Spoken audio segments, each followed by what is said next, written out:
The rubbery Romeo himself has been punching villains and melting hearts since the very first chapter of One Piece. Monkey D. Luffy is not just the future king of the pirates, he's the king of accidental rizz. Every island, every arc, somehow ends with at least one person ready to risk it all for him. So today we're diving deep into every character who's ever fallen for Luffy, had chemistry with him, or just straight up worshipped him. And at the end, I'll reveal the hidden clues Oda left about Luffy's actual endgame romance. Get ready, because this might just change the way you see Luffy forever. First up, the Pirate Empress herself, Boa Hancock. She's canonically the most beautiful woman on the seas, feared by men, admired by women, and worshipped by everyone else. Her devil fruit turns desire into a weapon, literally freezing anyone who catches feelings. But the one man immune to all of it?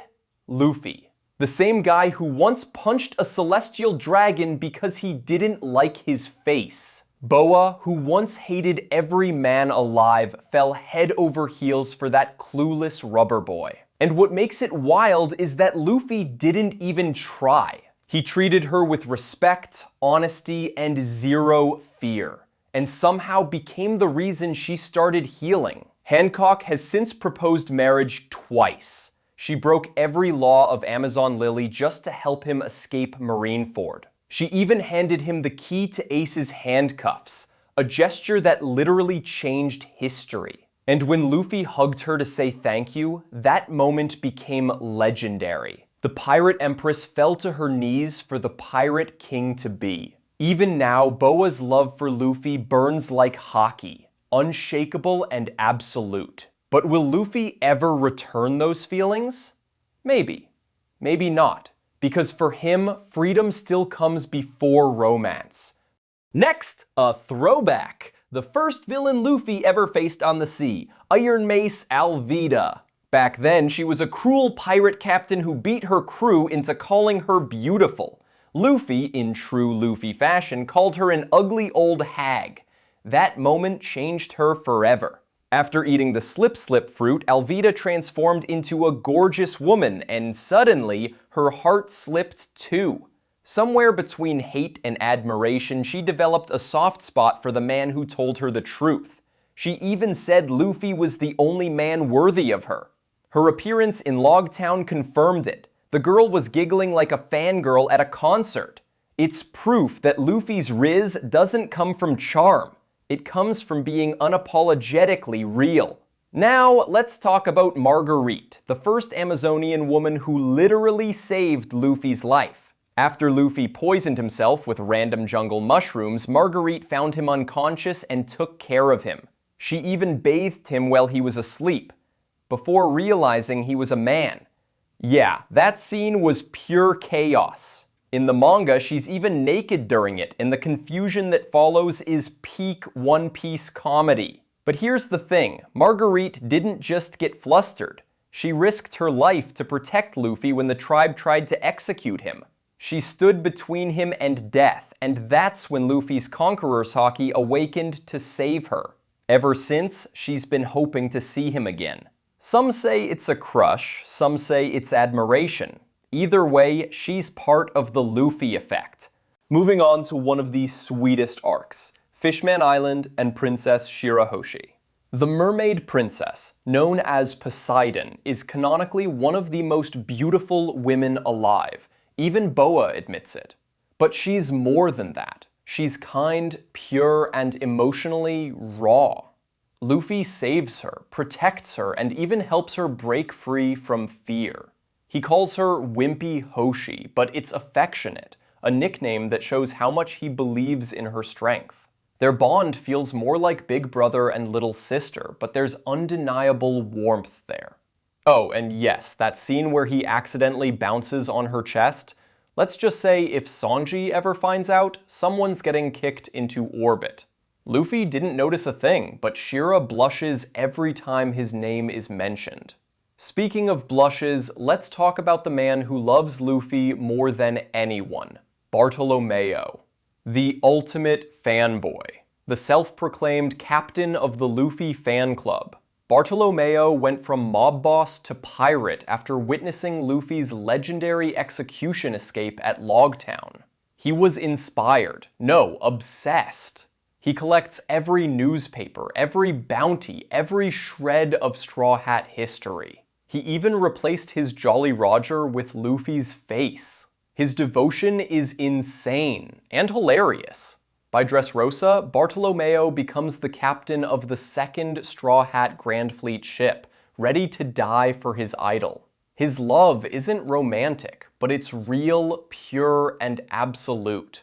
The kind of love that makes him destroy entire ports just for disrespecting Luffy's name.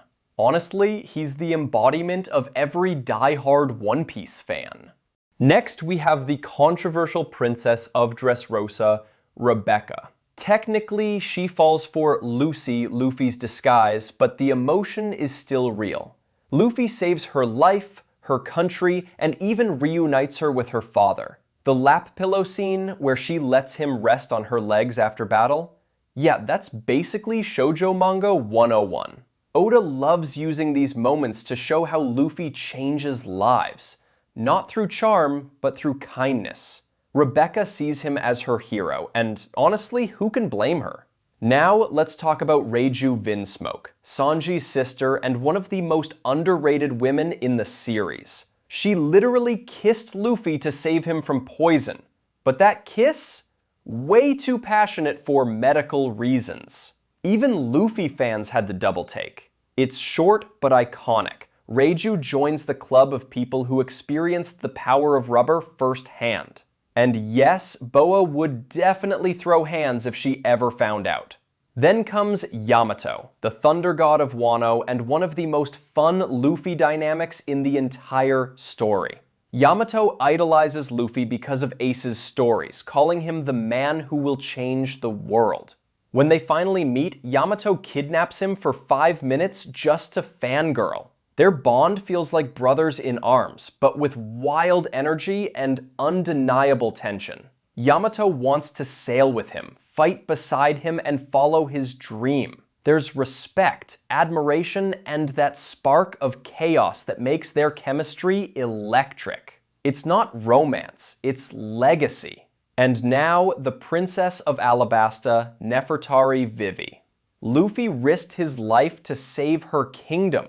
She trusted him with everything, and he treated her like an equal, not a royal. Their bond is emotional, powerful, and unforgettable. From that hug in Alabasta to the legendary X farewell scene, that friendship is eternal.